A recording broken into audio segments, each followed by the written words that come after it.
یہ اللہ تبارک و تعالیٰ کا ہمارے اوپر بہت بڑا احسان ہے کہ اللہ تبارک و تعالیٰ نے ہمیں راہ ہدایت اور راہ حق کا پتہ بتلایا اور دین اسلام کے ساتھ ہمیں وابستگی اختیار کرنے کا موقع اور شرف عطا کیا۔ یقیناً دین اللہ تبارک و تعالیٰ کی اتنی بڑی نعمت ہے کہ اس کی عدم موجودگی کے اندر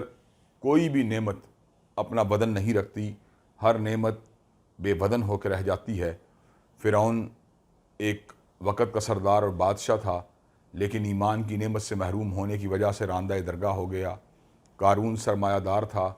لیکن اللہ تبارک و تعالیٰ نے اس کے راہ ہدایت پہ نہ ہونے کی وجہ سے، اس کے گھمنڈ کی وجہ سے اس کو زمین کے اندر دھنسا دیا۔ شداد باعث عبرت اور لوگوں کے لیے حسرت اور یاس کی ایک تصویر بن گیا۔ ابو لہب صاحب قبیلہ کنبہ ہونے کے باوجود چونکہ راہ ہدایت کا متلاشی نہیں تھا، اس لیے اللہ تبارک و تعالیٰ نے قرآن مجید میں مستقل صورت اس کی مذمت میں نازل فرما کے اس بات کو واضح فرما دیا کہ جو راہ ہدایت میں نہیں ہوتا، دنیا کی ہاں کتنی بھی نعمتیں اس کے پاس کیوں موجود نہ ہوں،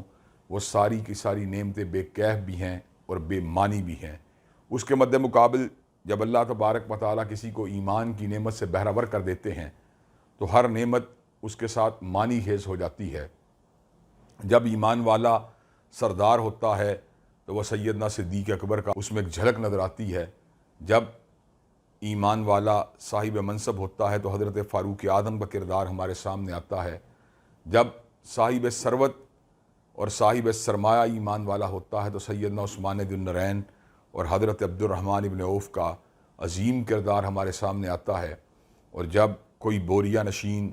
کوئی اللہ تبارک و تعالیٰ کے آستانے پہ جھکنے والا، کوئی شب زندہ دار، تہجد گزار اور صبح و ہیزی کے اندر اپنی زندگی کو بتانے والا کردار ہمارے سامنے آتا ہے تو سیدنا علی المرتضیٰ جیسی صورتیں ہمارے سامنے ابھر کے ہمارے سامنے آ جاتی ہیں کہ اللہ تبارک و تعالیٰ نے آپ کو عبادت و ریاضت میں انتہائی بلند مقام عطا فرما کر رہتی دنیا تک کے لیے ایک مثال بنا دیا۔